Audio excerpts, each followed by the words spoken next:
Sienna. T'es trop forte, toi. Comment tu sais que Suleiman, c'est mon crush? Bah ouais, il est incroyable, mais jamais de ma vie je ferais ce que tu me dis. Je pourrais jamais lui parler, lui dire que je... Enfin, oh, non, alors là, jamais. Je sais pas si je vais réussir à répondre à toutes tes questions. Je t'ai demandé une lettre longue. Waouh, elle était longue. Mais super, hein, attention, super. Continue, j'adore. Surtout ce que tu me dis sur tes crushs, t'en as vachement, dis donc. Mais t'as raison. Vaut mieux en avoir plusieurs comme ça. Quand il y en a un qui est d'accord, bah t'es contente. Suleiman, évidemment, il est trop beau. Surtout, il est trop fort. Je veux dire, il est costaud. Depuis qu'il est petit, depuis le CM1, il va à l'école en courant. Il aurait pu utiliser les vélos électriques, mais il préférait courir. Alors parfois, certains jours, il est plus fatigué, donc il marche, mais en général, il court. C'est comme ça, quand il s'est mis à marcher, qu'il a commencé à bien ressentir les arbres, les plantes et les cris d'animaux. Papy dit que nous, les jeunes d'aujourd'hui, on est bien plus forts que ceux de son époque. On est rarement malades, il dit. C'est vrai que je suis jamais malade, moi, et même, je vais te le dire, la fièvre, je sais pas encore ce que c'est. Mais bon, moi, ça n'a rien à voir avec Suleiman ou même Bethsabée qui est en ville, tu sais. Elle est très forte aussi, elle court vite, elle veut devenir footballeuse et elle porte des poids incroyables. C'est formidable d'avoir un oiseau de correspondance si bleu et si grand comme tu le dis. Il a l'air extraordinaire, ton oiseau du futur. Moi, le mien, il est toujours aussi noir et il fait toujours aussi peur affûté. Ah oui, il est revenu. Comme si de rien n'était, pas un mot d'excuse, rien. J'ai retrouvé Futé couché sur le paillasson un matin. Peut-être que papa a raison. Il m'appartient pas. Et puis, en attendant ta longue lettre, j'ai lu un livre d'une écrivaine qu'on étudie beaucoup à l'école. C'est un classique, comme on dit chez nous. C'est ma copine Bethsabée qui m'a offert ce livre pour mon anniv. Eh ben, je crois bien même que cette écrivaine, elle a vécu à ton époque. Ça, c'est incroyable de savoir que tu vis à l'époque d'Hélène Cixous. C'est un peu comme si je te disais que je vivais à l'époque de Baudelaire ou de Victor Hugo et que je pouvais aller lui parler au coin de la rue. Trop dingue, non? Toi, tu peux parler à Hélène Cixous au coin de la rue si tu veux, c'est vraiment stylé. Alors son livre, il s'appelle Animal Amour. Elle parle de son chien, elle parle de quand elle était petite et qu'elle voulait un chien comme si c'était un petit frère, un être qu'il faut habiller, coiffer, coucher, comme une poupée. Son chien s'appelait Fips. Elle dit « Ce chien était un ver de terre, un lézard ou une grenouille. On le couche dans son lit et hop, il est dehors. On le recouche, on le borde et hop, il file. Nous n'avons jamais pu le faire tenir dans son berceau. C'est un frétilleur, un farceur, un galopin, un galopeur, un bondisseur, un sauteur en archi-hauteur.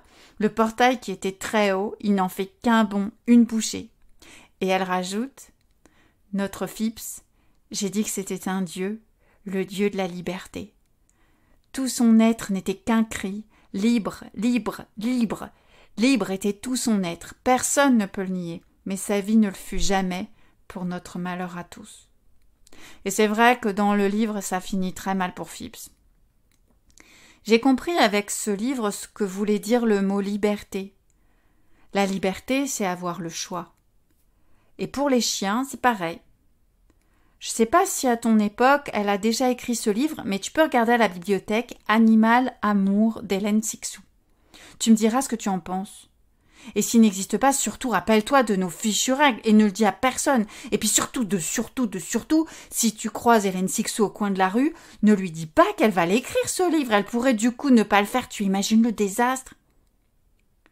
Tu sais, j'ai regardé dans les archives du collège des vieilles photos de notre campagne. Des photos très abîmées de, je sais pas, très anciennes, de 2021, 2022, je sais plus. Des photos de notre campagne à nous, à toi et à moi, des photos des villes et des villages de la montagne thiernoise, celles sur Durolle, Arconsat, Chabreloche, La Monnerie, Le Montel, Viscontat, Paladuc, Sainte-Agathe, Saint-Victor-Mont-Vianney, Voleurs-Montagne. J'adore notre campagne, j'adore. Eh ben, j'ai compris pourquoi on attachait les chiens à ton époque. C'est à cause des routes. Vous vivez à la campagne et vous avez des routes partout, des routes larges, grosses, des routes noires, des routes qui prennent toute la place. On le voit bien sur les photos, on voit des grosses flaques noires et des grosses traînées noires partout. Toute la place que vous avez, vous la donnez aux voitures. Alors vous attachez vos chiens donc pour pas qu'ils se fassent tuer sur la route, je comprends, c'est gentil de votre part. C'est comme les enfants. Ils n'ont pas de place pour jouer dehors, sauf dans les jardins privatifs, des jardins clôturés. Les enfants ne peuvent pas jouer dehors et se retrouver entre voisins parce que tout de suite, il y a la route. La route est partout.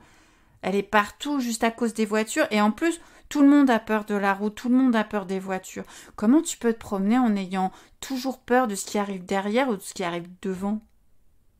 Je comprends pas qu'on construise des choses qui font peur aux gens. J'ai vu des slogans sous les photos. La voiture, c'est la liberté. Mais la liberté, j'ai compris avec le chien Phipps. La liberté, c'est avoir le choix. Avez-vous le choix de voyager différemment, dans de très bonnes conditions, comme nous aujourd'hui, sans que ce soit l'expédition punition où tu mets 3 heures pour aller chercher du pain? Ça m'a rendu triste, tu comprends.